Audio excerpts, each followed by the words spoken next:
mga kapanayam natin muli, tagapagsalita ng House Prosecution Panel at Kabataan Party List Representative Rene Co. Magandang umaga, Kong Rene. Good morning po, ma'am. Magandang umaga, Andre, Felix, Angela. Maraming salamat po sa invitation sa iyo. So ano po ngayon, today is the second day, ang inaasahan po natin dito nga po sa pagpapatuloy ng pre-trial conference.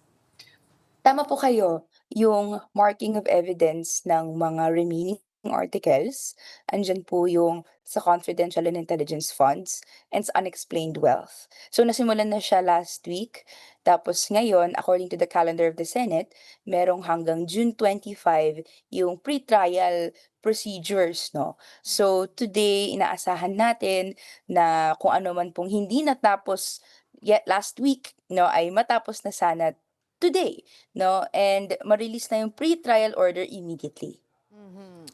Okay. So, meron po kasing mga sinasabi na itong mga argumento na nangyari supposedly nung first day ng pre-trial conference ay, kumbaga parang delaying tactic ng kabilang panig. Would you agree on that?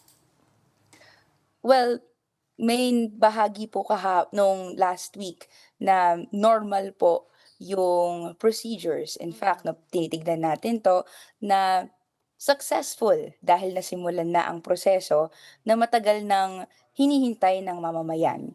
No, may time na hindi natin sure kung tutuloy yung pre-trial conference or even yung trial proper. Nonetheless, nagsimula po siya noong June 18, so inaasahan natin na matatapos siya on time.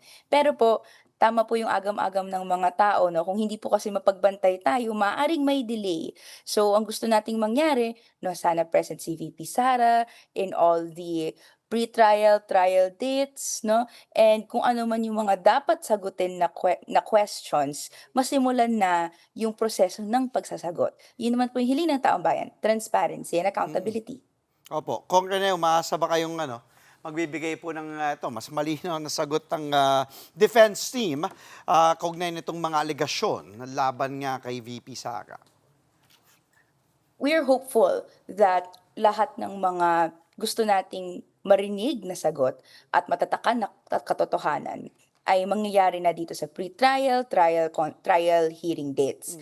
Although I'd like to flag that yung laman po talaga ng pre-trial brief ay we said last week na tunog lata siya.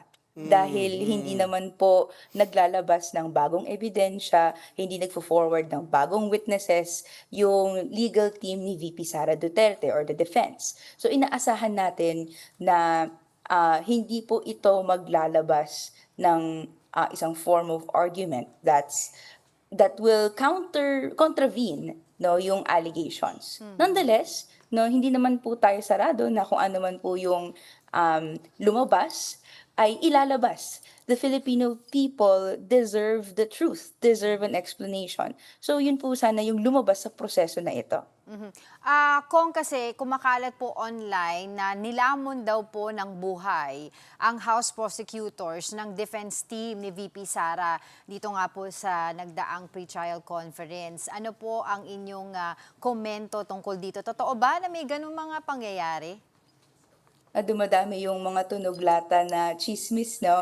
Pero ang nangyari po nung pre-trial conference last week, no, ay ito yung unang harapan ng dalawang mga partido kung saan dito ilalatag yung stipulation of facts na gusto nating common with both parties, yung issues and paano wording nito, etc. I think very unfortunate yung gantong klaseng disinformation na lumalabas dahil at the onset, no, ang pre-trial between both parties lang yan.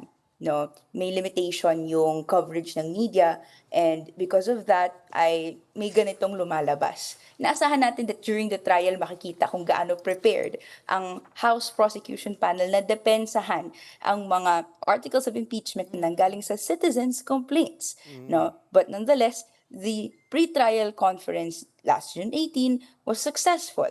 We're hoping that June 22 today tapos na, tuloy-tuloy yung proseso and on time po tayo for the July 6 trial hearing date. Opo. Ano po mga dapat pang abangan ng publiko? Dahil alam naman natin, sinusubaybayan to ng taong bayan sa susunod po na yugto ng impeachment. What is more to expect, Kong Rene? I think the Filipino people should expect answers.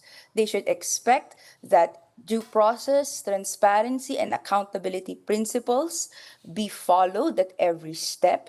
No, and i-honor yung kagustuhan ng taong bayan na magtuloy-tuloy yung proseso nito hanggang sa dulo, hanggang matapos. Ayaw natin yung premature na tatapusin because, for example, meron pong nakalakip na prayer for a dismissal na wala pong basis in the Constitution. Ayaw din natin ng mga instances na may mga clear na tanong pero gagamit ng maraming technicalities para umiwas sa sagot. It's time to end this process in a way that gives justice to what the Filipino people deserve. And to that end, sana po itong tuloy-tuloy na mga hearing dates mangyari na siya. Wala nang delay, wala nang disinformation, wala nang chismis. Gusto lang natin ng sagot. Kong Rene, last na, no? Ano po yung sa pananaw po ninyo, pinakamagiging malakas na argumento, alas ng prosecution, pagpasok po sa pre-trial proper? Ay, marami po kasing mga iba't ibang opinion ng mga prosecutors dyan. No? Actually, sila po, dahil malalakas yung arguments, marami silang pinanghahawakan na alas. So, sasabihin ko na lang yung personal ko, na yung favorite ko, gusto ko sanang mag-prosper hanggang dulo. Ito po yung sa confidential and intelligence funds.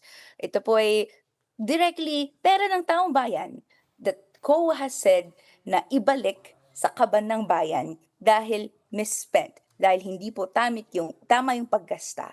If ever po na may pera na sana napunta na lang sa classroom, sana napunta na lang sa mga estudyante, it is directly this fund. So sa atin, kapag tuloy-tuloy yung proseso na nasiwala talagang katotohanan na sino si Mary Grace Piatos, do they even exist, no?